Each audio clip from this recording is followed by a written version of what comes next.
No one at Police Station 42 really knew Officer James Morgan. He was the strange one, the quiet one, the one who never joined the group for drinks after work. Morgan had been at the station for 5 years, but he might as well have been a ghost for all they knew about him. Every morning, Morgan arrived at exactly 7:15 a.m., not 7:14, not 7:16, always 7:15. He would walk to his desk with the same steady steps, hang up his coat, and sit down without saying a word to anyone. His desk was plain and clean, with no photos of family or friends. The only personal thing he had was an old leather notebook that he wrote in all the time. Officer Lisa Chen had tried to be friendly with Morgan when she first joined the force 2 years ago. She had brought him coffee one morning and asked about his weekend. Morgan had just looked at her with those empty gray eyes and said, "Thank you for the coffee," in a flat voice. Nothing more. After that, Chen gave up trying. She joined the others in calling him statue behind his back. It was mean, but it fit. Morgan barely moved during meetings. He just stood there, perfectly still, taking notes in his small notebook while everyone else talked and laughed. The thing that everyone noticed most about Morgan was his uniform. While the other officers wore the new style uniforms, Morgan still wore an old one that looked like it was from another time. His badge was different too. It looked older, with a strange shine that caught the light in an odd way. Captain Reynolds had tried to get him to update his uniform once, but Morgan had refused so firmly that even the captain backed down. No one knew where Morgan lived. His file said he had transferred from another precinct 5 years ago, but when Officer Rodriguez had called that precinct to ask about him, they had no record of an Officer James Morgan ever working there. Rodriguez told the others about this over lunch one day, and they had all looked over at Morgan, who was sitting alone as usual, writing in his notebook. "Maybe he's not even a real cop," Officer Davis had joked. "Maybe he's just some crazy guy who walked in one day, and we all just went along with it."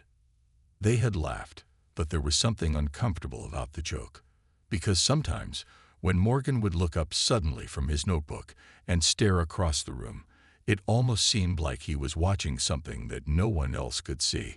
The weather had been strange that week. Gray skies and a feeling of heaviness in the air. Several officers had reported hearing odd noises in the empty cells at night. Scratching sounds. Whispers. The night shift said the lights would flicker without reason. Morgan seemed more alert during this time. His eyes would dart to the corners of the room. He would stop writing in his notebook and just listen sometimes, his head tilted slightly. Once, Chen caught him standing in front of the old mirror in the hallway, staring at his reflection and whispering something she couldn't hear. On Monday, Officer Marshall found a strange gray powder on his desk when he came in for his shift. It looked like dust, but when he touched it, it felt cold and slightly damp. He wiped it away, making a joke about the cleaning staff doing a bad job. But the next day, both Davis and Rodriguez found the same dust on their desks. And the day after that, so did Chen. No one thought to connect it to Morgan. Not until that rainy Tuesday when everything changed. It started as a normal day. Everyone was at their desks by 8 a.m. Everyone except Morgan. By 9 a.m., people were checking their watches and making jokes. Morgan was never late. Never. "Maybe the statue finally turned to stone," Rodriguez laughed. Captain Reynolds was not amused. By 10 a.m., he was about to call the emergency contact in Morgan's file when the station door opened. Morgan walked in slowly. His uniform was wet from the rain. But that wasn't what made everyone stare. He was covered from head to toe in that same strange gray dust they had been finding on their desks. And for the first time since anyone could remember, Officer James Morgan looked afraid. The room went quiet as Morgan stood there dripping water and dust onto the floor. His normally perfect uniform was a mess. His hair, usually combed neatly to the side, stuck up in strange angles. But it was his eyes that made everyone stare. They were wide with a fear that none of them had ever seen in the always calm Officer Morgan. "What happened to you, statue?" Rodriguez called out, trying to break the odd tension in the room. A few officers laughed nervously. Morgan did not answer. He walked to his desk, each step leaving a wet footprint mixed with that strange gray dust. He sat down without taking off his coat. His hands were shaking as he pulled out his notebook and opened it. Officer Chen watched him from her desk. Something was very wrong. Morgan never showed emotion, and he certainly never showed fear. She looked at Captain Reynolds, who was watching Morgan with a deep frown. "Morgan," the captain called out. "My office. Now." Morgan looked up slowly. For a moment, Chen thought he might refuse. Then he nodded, closed his notebook, and stood up. As he walked to the captain's office, more dust fell from his shoulders onto the floor. "What do you think happened to him?" Davis whispered to Chen. "He looks like he saw a ghost." Chen shrugged, but she felt uneasy. The dust on Morgan's uniform looked exactly like what they had been finding on their desks all week. Through the glass walls of the captain's office, they could see Reynolds talking and Morgan just sitting there, his head down. After about 10 minutes, Morgan left the office and returned to his desk. The captain watched him go, then closed his blinds. Morgan sat at his desk, still in his wet coat. He opened his notebook again and began writing quickly. His hand was still shaking. The other officers tried to go back to work, but everyone kept glancing over at Morgan. This strange behavior from the always predictable officer had thrown everyone off balance. After about an hour, Rodriguez got up and walked over to Morgan's desk. Chen watched, wondering what he was going to do. "Hey, Morgan," Rodriguez said, his voice kinder than usual. "You should take that wet coat off. You'll catch a cold." Morgan didn't look up. He just kept writing in his notebook. Rodriguez looked back at the other officers and shrugged. Then he reached out and put his hand on Morgan's shoulder. "Come on, man. At least brush off all this dust. You're making a mess." Morgan's reaction was so fast that everyone jumped. He grabbed Rodriguez's wrist and pushed it away from his shoulder. "Don't touch me," he said in a low voice that somehow carried across the whole room. Rodriguez stepped back, surprised by the strength in Morgan's grip. "Whoa, easy there. I was just trying to help." Morgan went back to his writing without another word. Rodriguez walked back to his desk, rubbing his wrist. "What the hell is wrong with him today?" he muttered. The rest of the morning passed in uncomfortable silence. Morgan did not move from his desk. He just kept writing page after page in his notebook. At lunchtime, most of the officers left to get food. Chen usually went out with Davis and Marshall, but today she decided to stay. She watched as Morgan finally took off his wet coat. As he hung it up, more dust fell to the floor. He sat back down and continued writing. Chen took out her lunch and ate at her desk, stealing glances at Morgan. She noticed that he kept looking up at the clock on the wall. It was almost like he was waiting for something. When the others returned from lunch, Chen saw Rodriguez talking to Davis and Marshall by the water cooler. They were all looking at Morgan, and Rodriguez was showing them his wrist, which had a red mark where Morgan had grabbed him.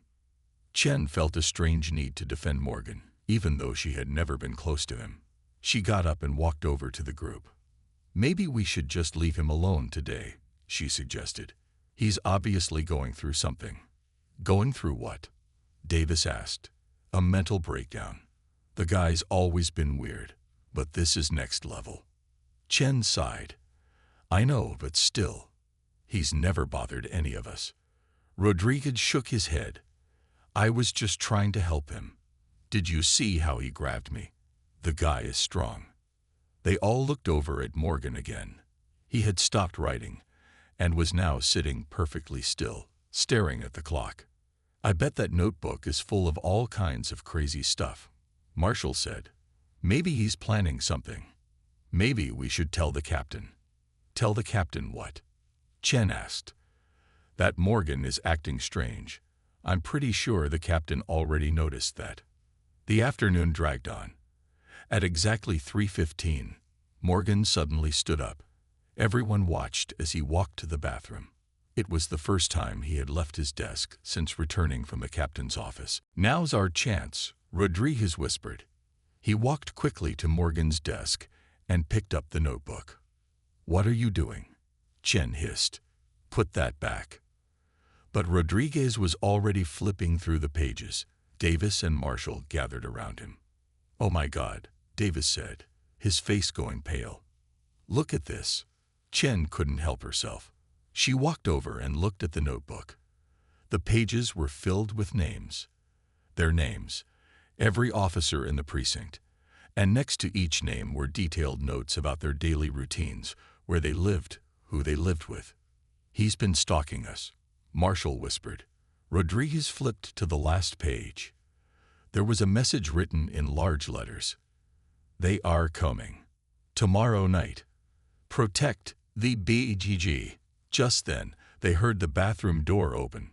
Rodriguez quickly put the notebook back on Morgan's desk, and they all hurried back to their own desks. Morgan returned and immediately knew something was wrong. He looked at his notebook, then at the group of officers trying to act natural. His face, usually so blank, filled with anger. "Which one of you touched my things?" he demanded. No one answered. The room was so quiet that Chen could hear the clock ticking. Morgan picked up his notebook and tucked it inside his coat. Then he looked at each of them in turn, his gray eyes cold. "You shouldn't have done that," he said quietly. "Now I can't protect you." He turned and walked out of the station, leaving a trail of dust behind him.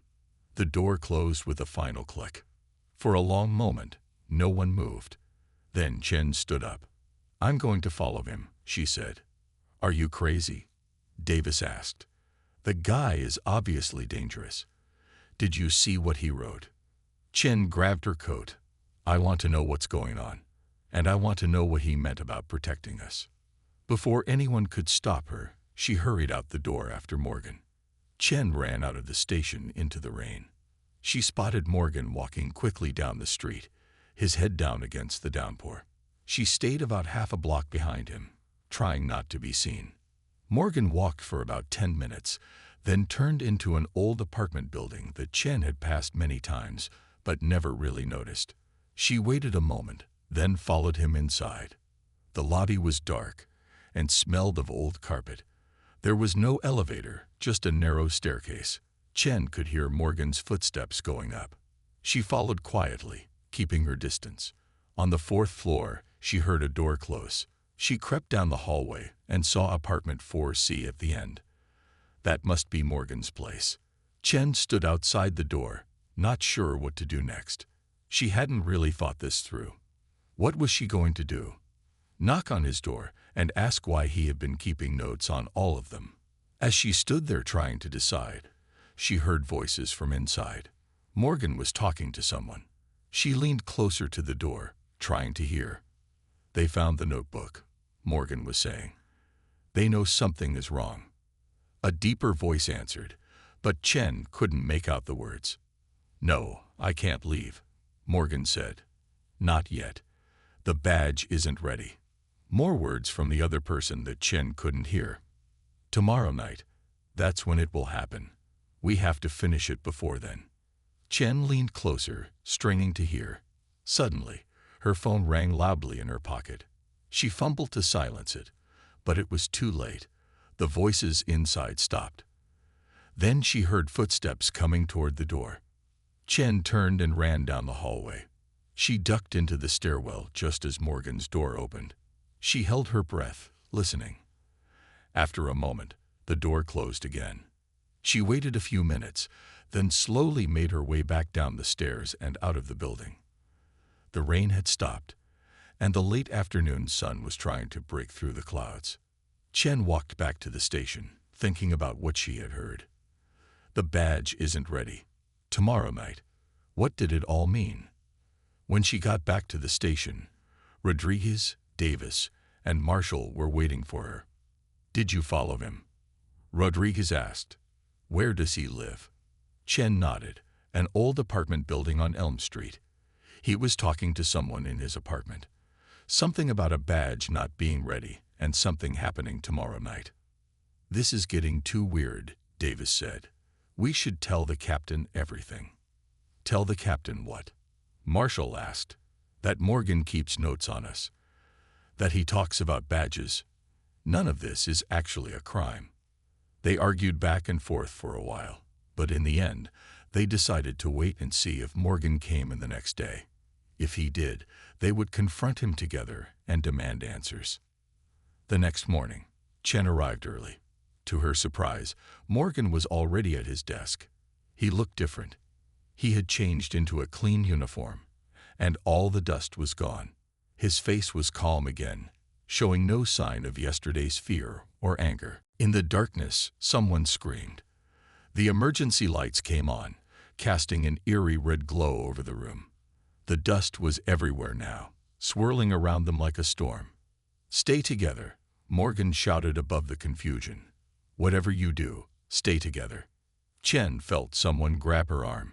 It was Davis, his face pale in the red light. What's happening?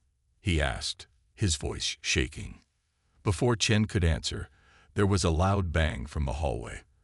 The building's power had gone out, but now even the emergency lights were failing, flickering on and off. Follow me, Morgan commanded. He was suddenly in charge, his voice strong and sure. The uncertain man from yesterday was gone.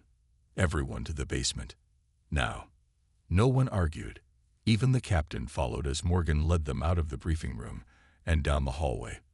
The dust made it hard to see and breathe. Chen pulled her shirt up over her nose and mouth. They reached the stairs and started down. Chen counted heads in the dim light. Someone was missing. Wait, she called out. Where's Rodriguez? They stopped and looked around. Rodriguez was nowhere to be seen. He was right behind me, Marshall said. Morgan's face hardened. We don't have time to look for him. We need to get to the basement. We can't just leave him, Chen argued. Morgan looked at her, his gray eyes intense. If you go back for him now, you'll both be taken. Is that what you want? Taken? What do you mean, taken? Davis asked. But Morgan was already moving down the stairs again. Basement. Now. They continued down. The dust was less thick here, and Chen could breathe more easily. They reached the basement level, where the old file storage rooms were located. Morgan led them to the largest room and closed the heavy metal door behind them. Help me, he said to Marshall, pointing to a large cabinet. Together, they pushed it in front of the door. What the hell is going on, Morgan? The captain demanded. What is that dust? And where is Rodriguez? Morgan walked to the center of the room and faced them. In the dim light from the single bulb overhead, he looked older somehow, his face lined with worry. I'll tell you what you need to know, he said. But first, I need my badge back. Chen realized she was still holding Morgan's badge. She had taken it from Rodriguez during the confusion. She handed it to Morgan, who pinned it back on his uniform. This isn't just a badge, he said, touching it gently. It's a shield, not against bullets, but against something far worse. What are you talking about? Davis asked. Morgan sighed. I'm not who you think I am. I'm not even what you think I am. He paused, looking at each of them in turn. I'm a guardian, one of the last. We protect humanity from things they don't know exist, things that hunt in the dark. The room was silent. Chen looked at the others. Davis was shaking his head in disbelief. Marshall looked scared. The captain just stared at Morgan with narrowed eyes. That dust upstairs, Morgan continued. It's not really dust. It's them, or part of them. They break down into particles when they travel, then reform when they find a target. They? Chen asked. What are they? We don't have a name for them, Morgan said. We just call them the Gray Ones. They feed on fear and life energy. They'd been hunting humans for thousands of years. This is insane, the captain said. You expect us to believe this science fiction nonsense? Morgan looked at him calmly. I expect you to believe what you've seen with your own eyes. The dust. The names on my badge. Rodriguez disappearing. You can call it whatever you want, but it's happening. Chen stepped forward. The names on your badge. You said they were a warning. What do they mean? Morgan touched his badge again. The gray ones always choose their victims ahead of time. They mark them. My badge can detect those marks. When someone is chosen, their name appears on the badge. And the dates? Chen asked. When they will be taken. A chill ran down Chen's spine. Rodriguez's date was today, wasn't it? That's why he disappeared. Morgan nodded. Yes, and the rest of you are marked for tomorrow night. That's why I've been watching all of you, learning your routines. I needed to know where you would be when they came for you. So you could protect us, Marshall asked. So I could save you, Morgan corrected. Protection isn't enough. Once you're marked, they will find you. The only way to save you is to transfer the mark to someone else. The captain took a step back. Transfer it? To who? To me, Morgan said quietly. That's what guardians do. We take the marks from those who can't fight and bear them ourselves. Chen frowned. But then they would come for you instead. All of them at once. Morgan nodded. Yes, and I would fight them. That's also what guardians do. There was a long silence as they all took this in. Finally, Davis spoke up. Even if we believe all this, he said, which I'm not saying I do, why are they targeting us? Why this police station? Morgan walked to a small window high on the wall. The glass was frosted with age. But through it, they could see that night had fallen. They target groups of people who are connected to each other, he explained. People who share a bond. And they especially like those who protect others. Police, firefighters, doctors. They believe consuming your life energy makes them stronger. Connected, Chen repeated. Like a family. Morgan turned to her. Yes, exactly like a family. The captain shook his head. This is the craziest thing I've ever heard. I don't know what's really going on here, Morgan, but I'm not buying this ghost story. Just then, there was a sound from above them. A heavy thud, followed by the scrape of something being dragged across the floor. They all looked up at the ceiling. Dust began to filter down through the cracks. They're in the building, Morgan said urgently. Looking for us. Maybe it's Rodriguez, Marshall suggested hopefully. Morgan shook his head. It's not Rodriguez. Not anymore. Another thud, closer this time. Something was in the stairwell now, coming down. We need to prepare, Morgan said. He took off his badge and held it in his hand. I need to complete the transfer. But to do that, I need your consent. Our consent for what? Davis asked. To take your marks. To save you. Morgan looked at each of them. But you need to understand what that means. Once I take your marks, the gray ones will come for me instead of you, all of them at once. I may not survive. Chen looked at the others. Davis and Marshall were clearly terrified. The captain looked angry, but there was fear in his eyes too. And if we don't consent? Chen asked. Morgan's face was grim. Then tomorrow night, they will come for each of you, one by one. You will disappear, just like Rodriguez. And no one will ever know what happened to you. There was a crash from the hallway outside. Something had reached the basement. We don't have much time, Morgan said. I need your answer now. The captain stepped forward. I don't believe any of this, but whatever is out there, it's real. And it took one of my officers. He took a deep breath. I'm not letting it take anyone else. You have my consent, Morgan, whatever that means. Davis and Marshall nodded quickly. Mine too, they said almost in unison. Chen hesitated. Something didn't feel right. If you take our marks, and they come for you instead, what happens to us? Morgan looked at her with those sad gray eyes. You live, he said simply. You go back to your lives and forget about the gray ones. Forget about me. And Rodriguez, she asked.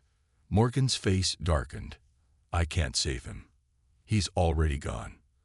Another crash, closer now. The door to their room shuddered as something heavy slammed into it from the other side. Your answer, Officer Chen, Morgan said urgently. I need your consent.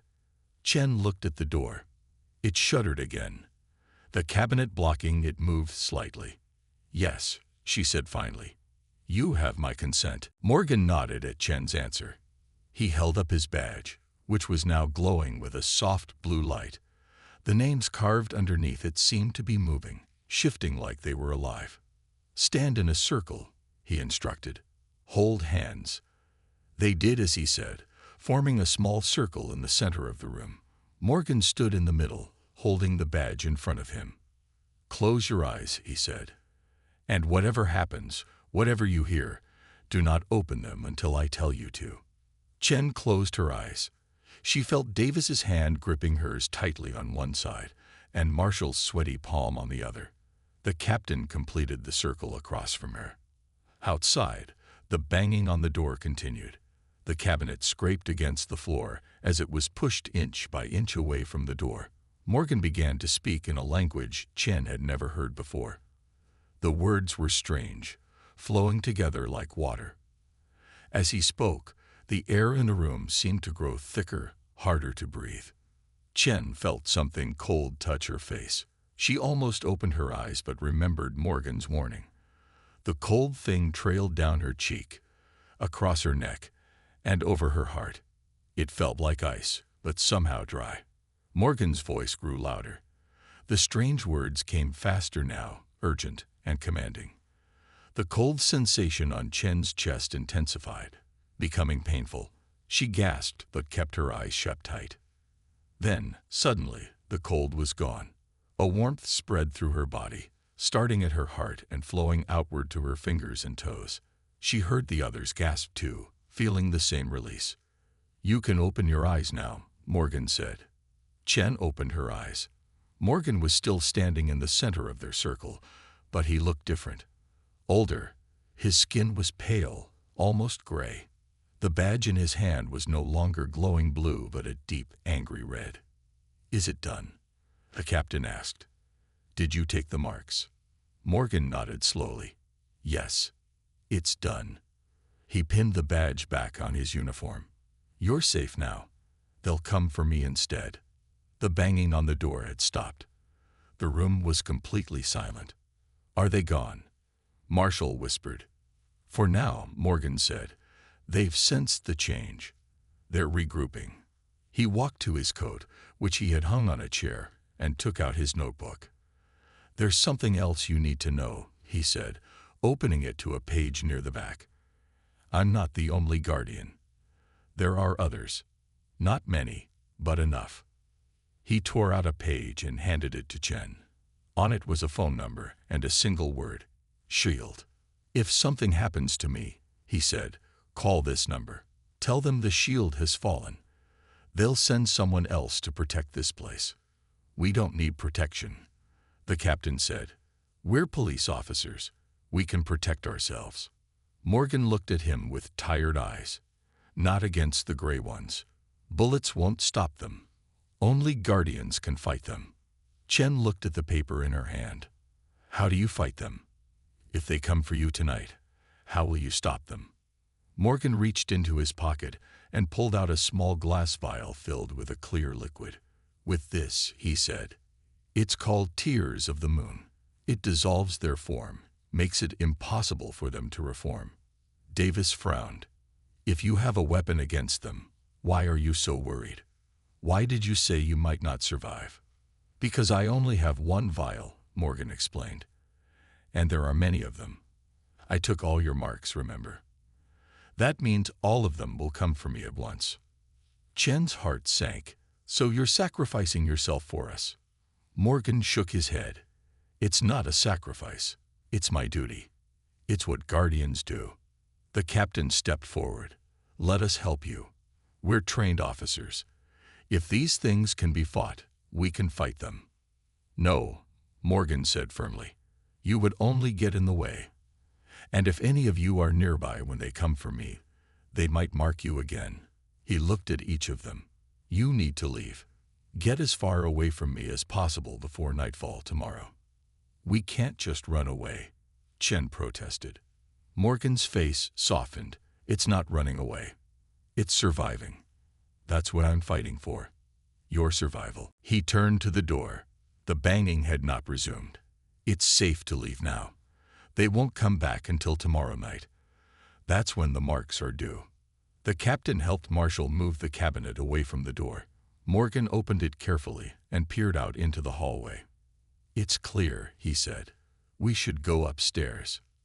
They filed out of the room and up the stairs. The power was back on, and the lights in the hallway flickered but held steady. The strange dust was gone. When they reached the main floor, everything looked normal. Officers were at their desks, working as if nothing had happened. No one seemed to notice that they had been gone. How long were we down there? Davis whispered. Chen checked her watch. Only 20 minutes had passed since the briefing began. It felt like hours. Time works differently around the gray ones, Morgan explained quietly. They bend it, stretch it. Morgan drove through the city in silence. Chen watched the buildings pass by, getting older and more rundown as they headed to the outskirts. Finally, Morgan turned down a narrow street lined with abandoned warehouses and stopped in front of one that looked ready to collapse. What is this place? Chen asked as they got out of the car. Guardian Safe House, Morgan replied, walking to a rusty door. He took out an old key and unlocked it, or what's left of it. Inside, the warehouse was mostly empty. Dust and debris covered the concrete floor. But in the center was a large table with maps and papers spread across it. Shelves lined one wall, filled with glass vials like the one Morgan had shown them earlier. More tears of the moon, Chen said, walking to the shelves. Morgan nodded. Every guardian keeps a supply. This was meant to be shared in case of an emergency. Like now, Chen suggested. Yes, like now. Morgan walked to the table and cleared a space. From his pocket, he took out his notebook and placed it open on the table. But the tears alone won't be enough. Not against so many gray ones at once. Chen looked at the open notebook. This page wasn't filled with strange symbols, but with drawings. Detailed sketches of something that looked almost human but wrong somehow. The limbs were too long, the face blank except for dark holes where the eyes should be. Is this what they really look like? She asked, pointing to the drawings. The gray ones. Morgan nodded. When they're not disguised or broken down into dust. This is their true form. Chen studied the drawings. They can be hurt, she noted, seeing Morgan's notes about weak points on the creatures. They can be hurt, but not easily killed, Morgan corrected. Even the tears of the moon only dissolve their physical form. Their essence remains, looking for a new host to rebuild. Chen looked up at him. Host? You mean like Rodriguez? Morgan's face was grim. Yes, like Rodriguez. They need human hosts to fully regenerate once they've been dissolved. A horrible thought occurred to Chen. Is that why you want us to leave? You're afraid they'll use us as hosts if you manage to dissolve them. Morgan nodded slowly. That's part of it. The other part is that I don't want you to see what I have to do if that happens. What do you mean? Morgan turned away, walking to a small desk in the corner. He opened a drawer and took out a silver knife with strange symbols etched into the blade. Sometimes destroying their physical form isn't enough, he said quietly. Sometimes you have to make sure they can't find a new host. Chen understood suddenly. You'd have to kill Rodriguez. The real Rodriguez, if he's still in there somewhere. Morgan's face was a mask. I told you. Rodriguez is already gone. What's left is just a shell with a gray one inside. Chen felt sick. She walked to a broken window and looked out at the gathering clouds. It would rain again soon. There has to be another way, she said. Morgan joined her at the window. I've been a guardian for 20 years. I've seen what these things can do. Trust me, there is no other way. Chen turned to face him. Then what did you bring me here for? Just to tell me this horrible truth. Morgan went back to the table and picked up his notebook. No, I brought you here because I need your help. He flipped to a new page and pointed to a diagram. This is a guardian seal. It can trap the gray ones in one place, keep them from escaping or breaking into dust. Chen studied the diagram. It looked like a circle with intricate patterns inside it. "And you need my help to make this seal?" she asked. Morgan nodded. "The seal requires at least 2 people to create, one to draw it, one to activate it. Usually, guardians work in pairs for this reason." "But you're alone," Chen observed. "Yes, my partner." Morgan hesitated. "She was taken 3 months ago." Chen saw real pain in his eyes for the first time. "I'm sorry," she said softly. Morgan closed the notebook. "I need to know if you're willing to help me create the seal. It's dangerous. If something goes wrong, if the seal breaks while the gray ones are inside it, they'll come for you first." Chen thought about it. She barely knew this man. Until yesterday, he had just been the strange, quiet officer that everyone avoided. Now he was talking about monsters and seals and asking her to risk her life. But she remembered the cold touch on her chest in the basement, the names carved under Morgan's badge, Rodriguez's empty desk. "I'll help you," she said firmly, "but we need to tell the others. Davis, Marshall, the captain. They deserve to know what's happening." Morgan shook his head. "The fewer people involved, the better. You saw how the captain reacted. He doesn't believe any of this." Morgan drove fast through the rain-slicked streets. The windshield wipers pushed back and forth frantically, barely keeping up with the downpour. In the backseat, Davis was still shaking. "This can't be happening," he kept saying. "This can't be real."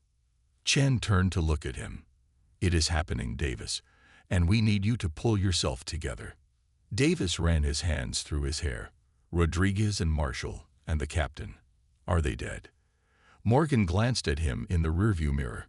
"Not dead, but not themselves anymore either." "Can they be saved?" Davis asked. Morgan's hands tightened on the steering wheel. "I don't know. I've never seen anyone come back once a gray one takes them." They drove in silence for a while. The rain began to ease as they reached the outskirts of town again. Chen stared out the window, watching abandoned buildings pass by. "How long have they been here?" she asked suddenly. "The gray ones.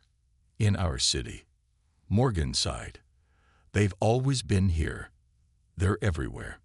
Most of the time, they stay hidden, taking only 1 or 2 people every few months. But sometimes, like now, they get bolder, taking many at once." "Why now?" Davis asked from the backseat. "Why our station?" Morgan was quiet for a moment, his eyes on the road. "Because of me," he finally said. "Because I've been hunting them for the past year, taking out their kind one by one. They noticed. This is their revenge." Chen stared at him. "You mean they targeted us because of you?" "Yes," Morgan admitted. "I led them to you." His face was a mask of guilt. "That's why I have to save you. All of you." Chen didn't know what to say. Part of her wanted to be angry, to blame Morgan for what was happening. But she could see the weight of responsibility already crushing him. They reached the warehouse and parked behind it, out of sight from the road. The rain had stopped completely now, but the clouds hung low and dark. Inside, Morgan went straight to the table and opened his notebook. "We need to create the seal now, before they follow us here." "How does it work?" Chen asked, joining him at the table.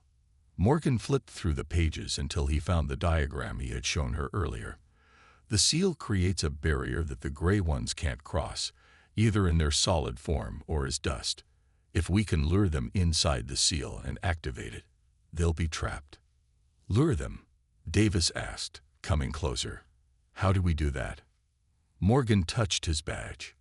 "With this, they can sense the marks it carries. They'll come for it." "You're going to use yourself as bait," Chen realized. Morgan nodded. "Yes, I'll stand in the center of the seal.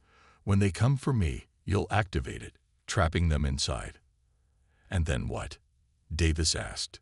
Morgan took out the silver knife he had shown Chen earlier. "Then I use the tears of the moon to dissolve as many as I can.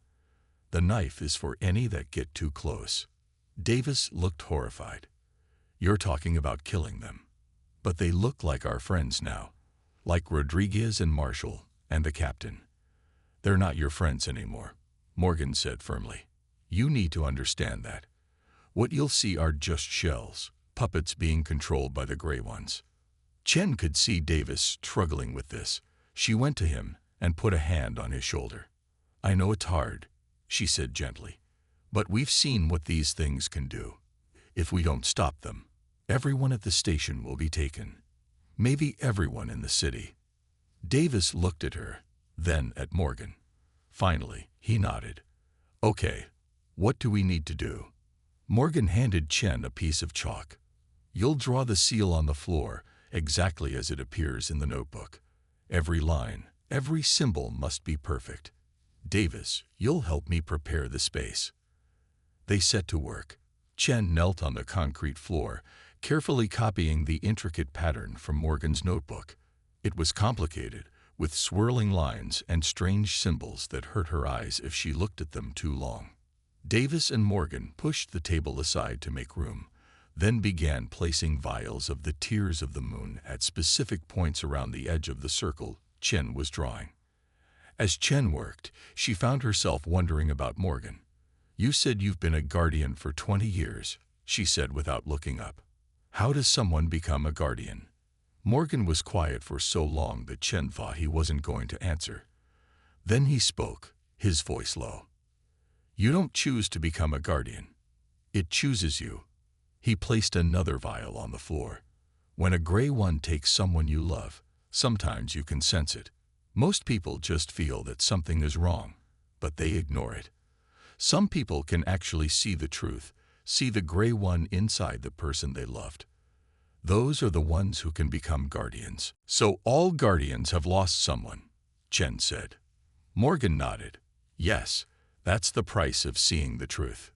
Chen's hand paused in drawing the seal. Who did you lose? Morgan's face tightened. My daughter. She was 7. Chen felt a chill. I'm sorry. It was a long time ago, Morgan said, but his voice betrayed the lie. After it happened, I started seeing them everywhere. The gray ones. Another guardian found me, taught me how to fight them. I've been doing it ever since. And your partner? The one you mentioned earlier? Chen asked. Morgan turned away. Sarah. She was a guardian too. We worked together for 5 years. Davis, who had been listening quietly, spoke up. You said she was taken 3 months ago. By the gray ones. Morgan nodded, his back still turned to them. We were trapping a group of them, just like we're doing now. The seal broke. Sarah pushed me out of the circle, but she couldn't get out in time. His voice grew tight. I saw them take her, turn her into one of them. Is she? Chen couldn't finish the question. Still out there? Yes. Morgan turned to face them, his eyes haunted. She'll come for me eventually. They always send someone you know, someone you won't want to hurt. Chen resumed drawing the seal, her hand a little less steady. The thought of facing someone you loved, knowing they weren't really that person anymore, was horrifying. How do you do it? She asked quietly. How do you fight them when they look like people you care about? Morgan's face was grim. You remember what they really are. And you remember what they did to the person you loved. They worked in silence after that. Chen finished drawing the seal, checking every line against Morgan's notebook. Davis placed the last of the vials around the edge of the circle. Morgan stood in the center, testing the weight of the silver knife in his hand. It's ready, Chen said, standing up. Her knees hurt from kneeling on the concrete for so long. Morgan nodded. Now we wait. Davis looked nervous. How long until they find us? Not long, Morgan said. They can track the badge. And they would have seen us leaving the station together. Chen took out her gun, checking that it was loaded. Morgan noticed and shook his head. Guns won't help. Bullets pass right through them.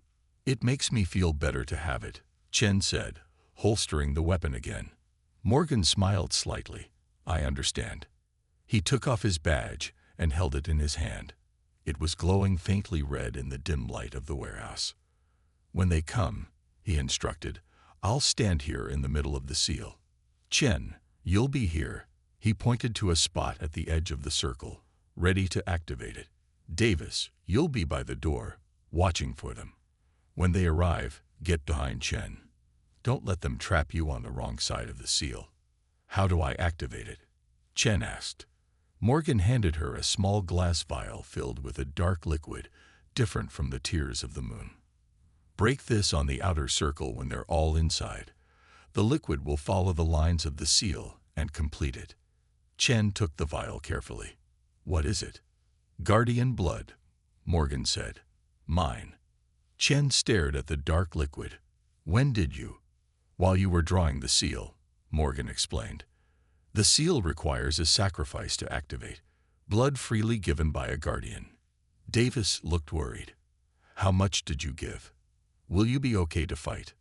Morgan nodded. "Enough to activate the seal. I'll be fine." Chen wasn't so sure.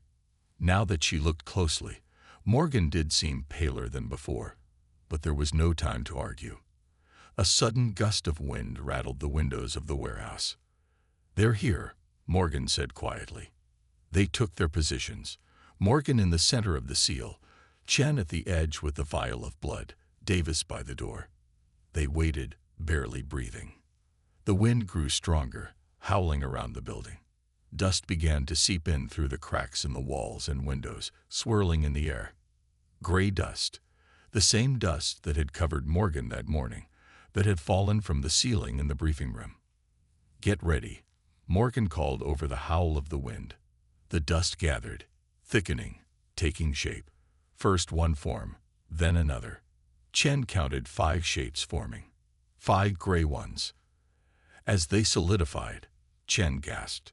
Rodriguez was there, and Marshall, and the captain. But there were 2 others that she recognized as well. Officers from another precinct that had gone missing a month ago.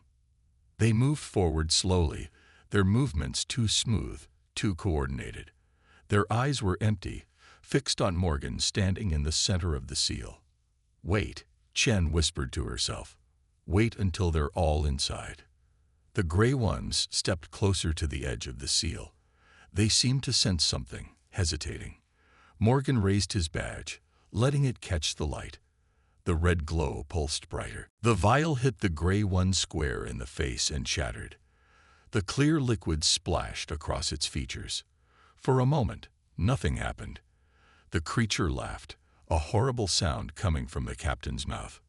"Guardian tricks don't work for humans," it mocked, still advancing. Chen backed away further, her heart pounding. Morgan had been right. The tears of the moon were useless in her hands. Inside the seal, Morgan was fighting desperately. He had managed to break one vial of tears on the creature wearing Rodriguez's face. The liquid hissed and smoked where it touched, and the creature screamed in pain, its form wavering, beginning to dissolve. But the other 3 gray ones were circling Morgan and Davis, looking for an opening. Davis was pressed against Morgan's back, his face pale with fear. Chen watched helplessly as the gray one in the captain's body came closer. Her gun was in her hand now, though she knew it wouldn't help. "I have to do something," she thought desperately. "I can't just watch them die." And then, as she looked at Morgan fighting inside the seal, something clicked in her mind. What had he said about becoming a guardian? When a gray one takes someone you love, sometimes you can sense it. Some people can actually see the truth. Chen had seen the truth. She had seen the dust, the names on the badge, the fear in Morgan's eyes. She had recognized that Rodriguez wasn't Rodriguez anymore, even before Morgan confirmed it. "Could I be?" she whispered to herself. She looked down at the 3 remaining vials in her hand, then at the gray one coming for her, its clawed hands reaching out. Chen took a deep breath and closed her fingers around one of the vials. She focused all her attention on it, on what she knew about the gray ones, on what she had seen today. "You're not the captain," she said firmly. "You're a monster wearing his face, and I can see you." She threw the vial. This time, When it hit the creature and shattered, the liquid didn't just splash harmlessly. It clung to the gray one's skin, sizzling and burning. The creature screamed, staggering back. Where the tears of the moon touched, the captain's features began to melt away, revealing the true form beneath. Pale gray skin, elongated limbs, a face with dark holes where eyes should be. It worked, Chen gasped. She looked down at the vials in her hand in amazement. It actually worked. Inside the seal, Morgan had seen what happened. His face showed surprise, then understanding. "Chen," he called out, "you're a guardian. You have the sight." The gray one in front of Chen was still screaming, clawing at its melting face. But it wasn't completely dissolved yet. It lunged for her again, fingers like daggers aiming for her throat. Chen ducked under its arm and ran to the other side of the warehouse. She needed space, time to think. The creature followed, its movements jerky now as the tears of the moon.